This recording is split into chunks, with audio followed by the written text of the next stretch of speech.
Morning. Appreciate everybody being here. Exciting time for the organization, for the city, for a lot of people involved. I think we've had a fairly productive spring to this point. I think everybody's excited about the opportunity next week to add players to our team. I think before we move forward with anything, just a few thank yous I think are in order.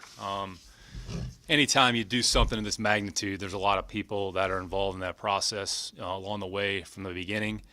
As far back as, let's call it last August, last June, last May. And I think we've had a really, I would say, productive and collaborative effort this spring between the scouting staff and the coaching staff. Even with the changes that have taken place on the coaching front, we've had a really lot of constructive discussions with everybody involved. This process isn't about one person. It's not about one player. It's a collective effort, and that's our mindset organizationally. But specifically, just on the scouting side, and I think you all had an opportunity to hear from Lip, last week or a few weeks ago. But really can't thank him enough for his effort and the way he organizes the group and the work and the time and the commitment that he puts in. But kind of going to go through these guys really individually. Just don't want to leave anybody out. But Lip, Tom Hayden, John Richards, Zeke Curtis, Bailey Brown, Blaze Taggart, George Panos, Najee Johnson, Brad Matthews. Those guys really put in more time than anybody specific to the college scouting process, and they've enabled us to really get to this point. And then we have a number of folks in-house that are involved in the process as well, Nate and RJ. And then on the pro side, when we involve the pro scouts, and part of the pro scouting process is understanding the league, understanding maybe some of the needs and some of the direction where other teams are going to go. So we allocate time and resources in that group. Ronnie, DJ, Todd, Frank Edgerly, Rohit, Sam, Andrew Brown, who's involved in, I'd say, the visit process. Those people deserve as much credit, I'd say, as anybody in the building. So just think it's appropriate to acknowledge them as we work through this here in anticipation of what's going to happen next week. And then, before we take any questions, quite frankly, I'm almost embarrassed that I have to say anything. Honestly, I feel like Leonardo DiCaprio in The Wolf of Wall Street, but I'm not leaving. There's never really been any substantive discussions of the sort. Grateful and appreciative of the opportunity that my family and I have here in Houston. We understood when we arrived, when we got here, that there was a lot of work to be done. And I think when you look across the NFL landscape, there's work to be done in every organization. And I think we've made some progress where we still have a lot of work in front of us. Certainly, it's been a joy to work with D'Amico in concert as we build the team and continue to build the staff. Unfortunately, I think this time of year, there's a lot of information and a lot of topics that are discussed. Some are more accurate than others, and I think it transcends multiple landscapes. But I can't. I'm honestly, I'm almost embarrassed that I have to say anything, but I feel like I have an obligation to to make that statement. Really try to stay ahead of it. I don't think there's anything else to talk about or to say or any question about it. Again, appreciative of the opportunity that we have here. Very grateful. And my philosophy and goal is just try to do the best job that I can for the people in this organization, in this building, for the city. And as long as ownership approves of what we're trying to do, then, certainly their support is welcomed. So having said that, we'll take some questions here and go from there. Start with John and Christie. Nick, how important is it to get your quarterback issue solved in this draft? Yeah, I think, there's a lot of different ways to go through the team. We'll look at everything. I think D'Amico made some comments. I want to say he spoke last Monday or something like that. He was asked some questions. But, we want to have a good football team. I think building the team is the most important thing. How that all comes together. There's always multiple moving parts. So, we'll do whatever we think is best for our team and try to make good decisions. And the goal is to try to make good decisions over the course of time. So, our next opportunity is Thursday night. So we'll continue the team building process and try to build on some of the things we've done here in the spring. I know you're obviously not going to tell us what position you're looking to draft or who you're going to draft, but are there a couple of positions as you enter the draft where you're like, these are our biggest needs for this team? Yeah, I think we've been pretty consistent, Christy, from the beginning. We just want to try to add good football players. If you look at where we are as a team here today, I think we have 69, 70 players that are on the team. So if we had to go out there and play a game today, I think we'd be able to field a team and put a team out there. We're always trying to add players throughout the course of the draft that we think are going to help us in some capacity. I'd say some players are going to be more ready than others to participate. There's going to be competition regardless of who we draft. And those players are going to have to earn their role and find their niche on the team. So going back to what I said here a little bit earlier, look, we've had a lot of very constructive, substantive discussions with the coaching staff, with the offensive staff, with the defensive staff, factor in the kicking game, spends time with the scouting staff, and just try to identify, I would say, different pods and different, I would say, groups of players. And then you have to look at where's the likelihood of us being able to add those players to the roster. And they're probably going to come at different points of the draft. I think one thing that I've learned in 23, whatever it is, years in the league is good football players can come in a lot of different areas, a lot of different parts of the draft. Matter of fact, I was reading an article the other day about the first round. You start to look at even going back to 2020 and some of the fifth-year option and some of those, I would say, players. And, I mean, again, not that the draft is a coin flip, but, I mean, the draft's a coin flip. So I think our philosophy and goal is to try to make good decisions, try to get the right players with the right traits and characteristics, bring them into our building, assimilate them to our culture, and then let the competition kind of bear itself out in terms of who's going to play. And, we don't have to play a game until September. So we have a lot of work in front of us, and there'll be plenty of opportunities for plenty of players to prove that they've earned the role that they've, deserved to have. Nick, you denied that report or rumor or whatever, kind of categorically. You know where that kind of came from, originated from? Is that a conversation you had to have with the Luminaires? Again, you guys know more than I do. Again, I mean, my first inclination, people are reaching out to me last week, and I'm like literally laughing. So I can't speak for anybody else other than myself. So, I mean, again, like maybe you can do some digging on that. But, I mean, my focus is on the draft, is on the team, is on the people in this building, is on the coaching staff. And my responsibility is to the people that are here. When you look at the draft and flexibility you have with the draft capital required, you feel like heading in from what you've done in free agency, you have similar flexibility where you can draft less players at the spots you draft? Yeah, I think to your point, Aaron, I think we've created some optionality in multitude of ways. So, we're fairly well positioned in the first, 4 or 5 picks in the first 75. Then we have a fourth. That pick at the top of the fourth round actually is a pretty valuable pick. So between that grouping of, I'd say, picks kind of where we're positioned, there probably will be some movement up or down throughout the course of the draft. So what we try to do in free agency is just add players that we feel are good football players that we think can help our football team in some capacity. That are the right players, that are the right fits for what we want to be and, how we want to play. So we really won't know the answer to the question about how that's all going to go. But I'd say right now we feel pretty good about where we are. And we just want to try to continue to add good players with the right traits and characteristics to the building and just try to build on some of the things that, we're trying to do. Nick, when you look at positional value in this year's draft, do you see a surplus of talent start at one position and maybe lesser talent at another position? Does that factor into your draft process and the selection process of where you move up and down? Yeah, there's a certain strategy that's going to be involved. You could have a certain number of players graded. Maybe they're closely graded, but they might not be closely graded based on the role, based on their value. So draft's about supply and demand. Picks are about supply and demand. Trades are about supply and demand. So how you position yourself accordingly is based on where the optionality you feel is. So if you pick the player at a certain level, can you get an equivalent player at a later point? if you can, where's kind of that breaking point? So therefore, how do you position yourself accordingly? So I'd say it's certainly going to be there's going to be relevance relative to some of those positions. So we'll go through kind of draft strategies, go through draft scenarios. If we pick here, all right, here's our choices. If we move on from this pick, where can we pick up another player?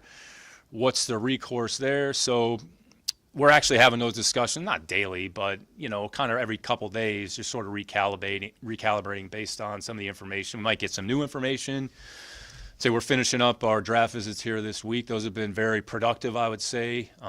We actually started them a week after the combine, so we try to get ahead of that process here a little bit in March. So I think we brought in maybe 8 to 10 players kind of in March after the draft, so we weren't too hard-pressed to try to race to the end. Maybe you lose out on a player that you really want to have in the building. So I would say that process has been a very productive process in terms of bringing the players in the building. Say, not to go behind a curtain a little bit, but what we try to do with that is simulate as best we can what a day is going to entail for that player. So from the time they come in the building at 6:30, 7 o'clock, from the time that they leave at 4 o'clock, it's coaching staff, it's strength and conditioning, it's player development, it's scouting, it's all the different people that are going to touch them in the football operation, try to give them a picture of what we're trying to create. And we've gotten a lot of constructive feedback from that process. So in the end, we're just trying to put ourselves in a position to make good, sound decisions with the right people and the right players. And hopefully it gets to an end point that we can all be proud of and, happy about come draft weekend. Nick, you've been around this process for a very long time as far as the draft is concerned, and the last time we spoke to you, there was a team that wasn't so much in need of a position like you all are, or maybe looking at it as far as quarterback is concerned, was behind you. When a team like Carolina jumps up and trades and jumps up above you all, does that change your draft board, and does that make you change some of your draft strategy if they go and pick the players, say, that you had on your board first? Yeah, we really can't control what other teams do. I mean, every team is going to do what they think is best. So our job is to understand the players, understand the board, try to make good decisions, and we pick wherever we pick. So we pick at 2, we pick at 2. If we don't pick at 2 and we pick somewhere else, then we just have to be prepared to pick accordingly. So we can't control what other teams do. Try to do our homework, and then just try to make the right decisions and the best decision for our team. Nick, when you're looking at this quarterback situation with D'Amico and Bobby coming in, the various quarterbacks they've had, the success that they've had in San Francisco, what have you learned from them, and are you viewing the position a little bit differently now than maybe before they came in the building? Yeah, I'd say there's a lot of carryover. I mean, in terms of like what's important at the quarterback position, I'd say in those conversations, I think we're in agreement on a lot of those qualities. Ultimately, it comes down to how your team plays on Sunday. So in the end, it's going to be a collective effort, how we play offensively, how we play situationally on both sides of the ball, how we play in a kicking game. So that doesn't necessarily change. Are there things that maybe are not more important, but hey, maybe this is something that we look for, or we put a little bit more emphasis on this? Okay, you take that into consideration. But ultimately, we're going to try to make the best decision for our team that makes the most sense for everybody involved. So our job, part of my job, is to take in as much information as possible and to take in input from as many people as possible. And again, we've had a lot of very constructive and collaborative discussions across the organization, both offensively and defensively, and then with Frank's input in the kicking game as well. So in the end, it all has to fit together. The number one job of, I would say, a team, and it's about scoring one more point than the other team. So how do we get to that point? Is about how you play on Sunday. How you play on Sunday is a product of how you handle situational football. How you handle situational football is a product of who is on your team, and do the players that are on the field understand what's important. So regardless of the team, regardless of who's coaching, those aren't going to change. Philosophically, how you get to that end point could be a little bit different. Each team is going to approach it a little bit differently. So I'd say from that perspective, honestly, it's been kind of, refreshing just to kind of hear just another viewpoint, another perspective. And in the end, we have to mesh it all together. And ultimately, we're making a decision for the Houston Texans, not for one individual person. Nick, now that you worked with D'Amico for a while, how do you feel like you guys are aligned when it comes to addressing the quarterback position? I mean, I think, whatever, 90% of people believe you'll find your quarterback in this draft. We're not in those rooms. We're not in your guys' heads. What's your guys' alignment going into this draft of how you find your next franchise quarterback? Yeah, I don't want to speak for him. He's probably listening anyways. But I think we have a lot in common in terms of how we view players, how we see a football team, the things that we deem important. And I don't want to say we talk daily, but we talk daily just about on all those matters. And, again, I've really enjoyed my time with him in a short period of time. I can't speak highly enough of him as a person, as a football coach, his perspective, his viewpoint, kind of what he brings to the table. I think he has solidified what we thought going through the hiring process. And, we're excited to try to build this together and just try to build a good, solid, sound football team that plays well situationally, that I would say the organization, and the city can be proud of. Is that easy? No. Is there one way to do it? Absolutely not.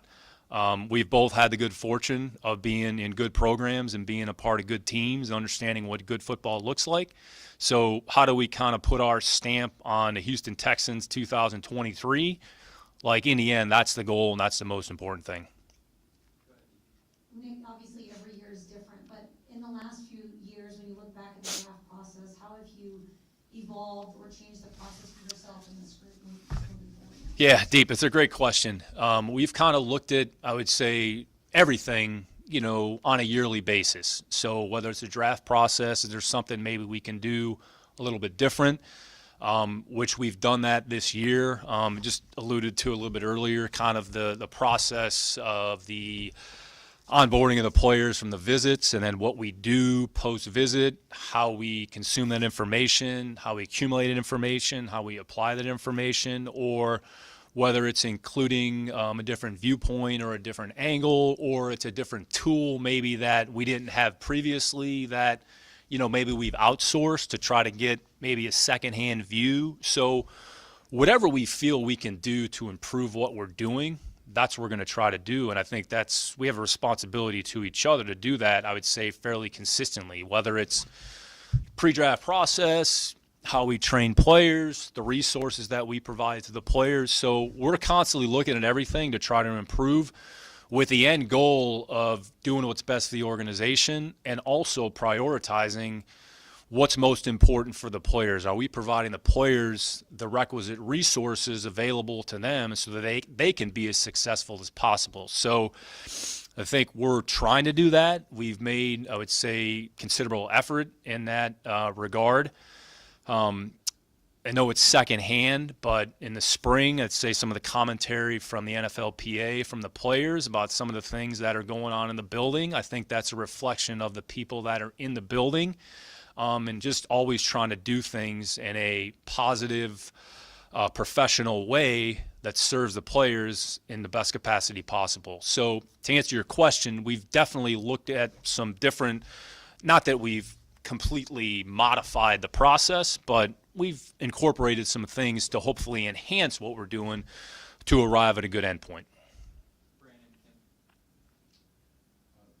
You've spoken to this a little bit already, but last year you guys picked at 3, or slated to pick at 3 originally, and you picked at 3.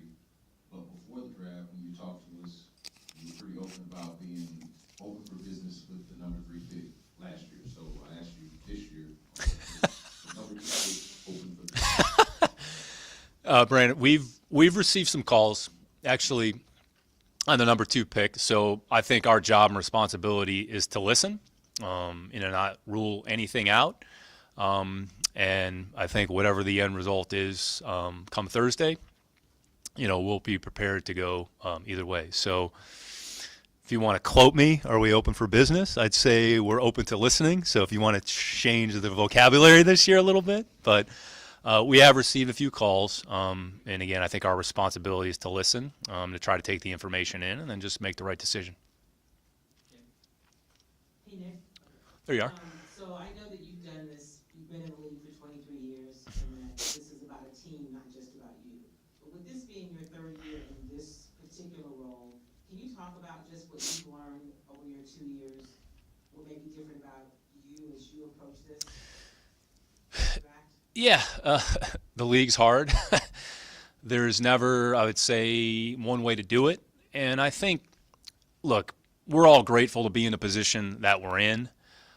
Each year, there's going to be challenges that teams face. So I think what we want to try to do is just try to, as best we can, try to make good, sound, smart decisions.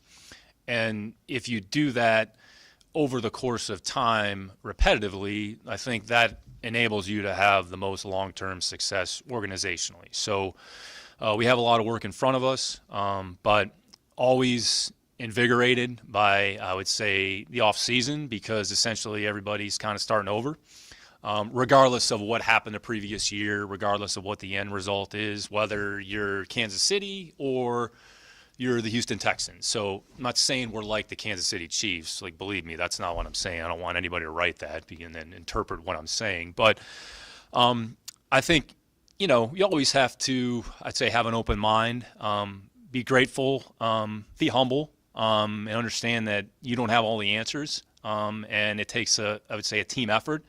And again, that's why I think we've emphasized sort of the team approach. D'Amico's talked about that. We've talked about that. I've talked about that.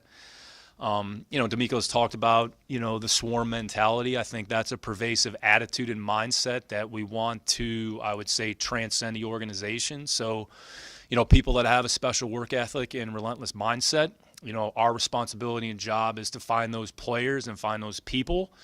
And if we do that, and with enough people, then hopefully we put ourselves in a position to have some modicum of success.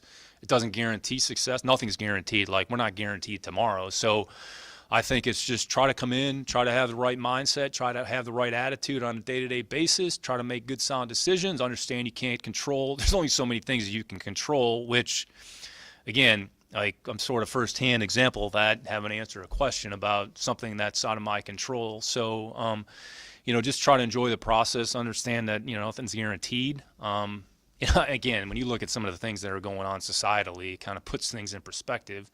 Again, you have to read, Sunday morning about another mass shooting that's taken place in our country. So, when you just put it in perspective of football, I'd say it kind of shows you, it kind of pales in comparison. So I think you always have to be curious. You always have to be open to learning. You always have to be open to maybe doing things a little bit differently. If you think it's going to enhance the overall performance of your program and team, then we have a responsibility to do that. Hopefully that I've tried to do that and will continue to do that as long as I'm here. Anything different about you, though? Anything different that you've learned in 2 years? I think you have to rely on the people around you and take information and utilize the right information and the right inputs, and really trust the information that you have, that if it kind of tells you one thing, probably should lead you towards that direction. You never second guess. I think you always want to try to learn, you know what, hey, okay, we made this decision. Here's what went into that decision. Here are the inputs. Okay, you know what, feel good about it, feel comfortable, or you know what, maybe we should have trusted something else or sort of utilized maybe something a little bit differently. So there's no right or wrong formula. There's no perfect formula. I think you just have to be open to learning, and just try to get better each and every day. There's been a lot of talk about the S2 test when it comes to quarterback evaluation. So what specifically is in that test, and how does it help determine, help the evaluation process with scouting quarterbacks? Yeah, I would say each team has different tools that they utilize. Candidly, like, I don't want to speak on something that I'm not familiar with. We're aware of it. I think we have some other tools and resources that we utilize. So, again, I don't want to really speak on something that I don't really have firsthand knowledge. I don't think it's fair to anybody involved. So I respect the question, but, I think, we have other tools and resources that we try to utilize as a part of our process. Over the last couple of years, there's been a lot of change at the college level, things getting thrown them up, NIL, all that sort of stuff. Have you gotten a gauge or what have those interactions been like as that process over there has developed and the maturation of some of these guys coming in and understanding maybe a little bit more what they're walking into and that kind of interaction between them and the player? It's a great question. I think you kind of have to separate some of the things that they went through in college because you're not necessarily reduplicating the whole NIL process. I think there's maybe a professional element and that's involved and they maybe understand that side of it. That's an aspect of it. But I think the focus for the players, especially rookies, is your job is to be the best football player that you can be. So what can you do in those areas? Your focus is on, I would say, your nutrition, your conditioning, your recovery, your sleep, your schematic understanding of what you're doing, what the other team is doing. And regardless of who we draft, regardless of their experience at the NIL level, and some have more experience than others, they're essentially starting over. They're starting from scratch. And I think one of the things that's been interesting in visiting with some of these players in the building is we've actually taught them some things and talked to them about some things on tape, whether it's a technique or skill or an area they can improve. And the feedback has been positive because a lot of them said, quite frankly, Coach, like, we've never heard that or I've never heard that. So it's something that could actually help them as a player. So this isn't an indictment about anything that goes on in college because I think the college rules are they have 20 hours. I think the focus is more on maybe certain things relative to others. Well, our job is to be as granular as possible because our players are in the building 6:30 until 4:30, 5 o'clock during the course of a day during the regular season. So there's ample amount of time for you to work on your skill and to work on things that are going to make you a better player. So the more resources we provide them, the more feedback we provide them in those areas, that's how they're going to become a better player. And marketing and everything else that comes along with being in the NFL, that's a result of being a good football player. So if you focus on being a good football player first, then the residual effect will be some of those other areas down the road. So I think it's more of probably an awareness more than anything else, but you're not necessarily reduplicating what happened last year or the year before because they're going into a new situation and a totally new environment. We'll go with John and Cody. Nick, is it possible you guys can come out of this draft without a quarterback? I mean, anything's possible. I think it's what's possible and what the hope is that we can come out of this draft with good football players that we think can help our football team. And that's what we're focused on doing. Cody and Jonathan. Hey, Nick, Similar to that question, if you guys do pass up an opportunity to draft a quarterback, what would be the plan moving forward? Would it be to stick with Davis Mills, or would it be to address it rather trade or free agency? Yeah, I think we've been consistent and take it one day at a time. We'll look at our options and what those entail. We won't eliminate anything and just try to make good decisions. So, I mean, that's really the decision-making, matrix and process that we're going to go through, that we go through today, we're going to go through tomorrow, that we'll go through next Thursday, that we'll go through Friday, that we'll go through in the spring, in May, June, when we go to September, and then, we'll be ready to play whatever day we're going to play, whoever we're going to play the opening game. We're going to close with Jonathan, Aaron, and Chris. Jonathan, there we go. A little bit kind of similar to DJ's question. I know some teams have the S2 test. You mentioned that you all have your own tool. But I'm curious, after the tape, and after you watch the tape and the film and the players, you see what they're possibly capable of. What type of things during that interview process when you bring them in for visits and everything like that, what type of things may turn you on or turn you off about a particular player? Say there's nothing in particular. What you're trying to do is get an overall feel of the player. Does the information that you have accumulated to this point consistent with your overall experience interaction with that player in the building? So do they take coaching? Are they receptive to coaching? What's their background? What have they been coached to do? What have they been told to do?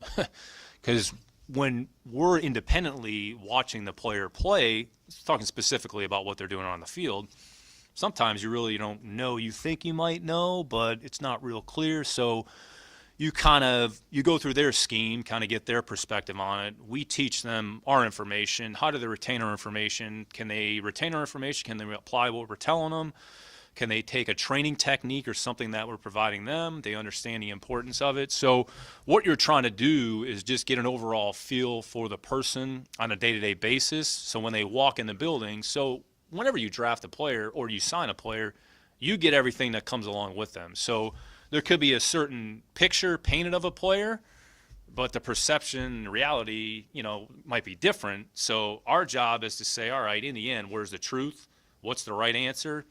And what we try to emphasize is let's just get it right. Let's be right with what we think the player is, have conviction, and then when the player is here, it either refutes or confirms it, and then take the opportunity, kind of going back to Kim's question a little bit earlier, let's learn from it, good or bad, so that the next time something like this comes up, we try to make the right decision. So I would say our pre-draft process is maybe different than some other teams. Doesn't mean one's better. It just means we feel this is the best thing for us. And, I'd say they've been very, very productive. And I'd say in some respects at times we've eliminated players because it kind of confirms maybe some of the things that we thought initially. Or, you know what? There was some question marks going in, but at different checkpoints, like we have a different view. Or, you know what? In the end, we respect that, but we're going to go with this information and go with this, I would say, final analysis. So there's an ebb and flow to it. And again, there's no exact science to this. Like there's no do this is the end result. If they're that easy, I think a lot of people would do it. So it's hard to run an NFL team. It's hard to run a draft. There's no perfect formula. So, again, we just try to make good, solid, sound decisions over the course of time. That's really the goal. Nick, with the medical conditions, how much players are very talented, like there's an edge rusher in this draft, there's a quarterback, they might not be available for a while. How much do you have to weigh the talent versus the availability factor when they obviously will eventually be healthy enough to play? I think you kind of hit the nail on the head, Aaron. So medical is a component, but then you have to look at the actual analysis of the medical. What does the information tell you? What is their availability? Are they going to be ready to go? Is this a chronic condition? Is this something that can be exacerbated or get worse? And then based on that information, then you weigh the risk reward of where you have to draft the player, the resource allocation involved. Because in the end, you're making financial decisions as well. So you want to try to make good, sound financial decisions where appropriate. Not that you're letting that drive your decision-making mechanism, but you certainly have to factor it in, which is why you have the medical meeting, so we have an understanding of what the picture of the player is in that particular area. One last quarterback question, I'm sure you're If you guys don't do anything before next season to upgrade the quarterback position, do you believe that this team can be successful? It doesn't really matter what I think or believe. I think in the end, it's about the players. This is a players' league, and it's going to be about the players' performance, on Sunday, and what they do with their opportunities. So, I think we're excited about, where we are as a team. We certainly have a long way to go. I think the attitude and the effort of the players, it's early in the off season, but, we have, I don't want to say just about everybody in the building, but we have just about everybody in the building that's here training. So I think it speaks to the players, their commitment to what we're trying to do, their commitment to winning, their commitment to getting better, their commitment to the coaching staff. I'd say it's a reflection of, D'Amico and the coaching staff. It's a reflection of the people in the building. So I think that's what we're focused on more than anything else. And whenever we play our first game, whoever that's against, with whatever players are here, hopefully we'll be ready to go and you can go out there and play good football. All right. Thanks, everybody.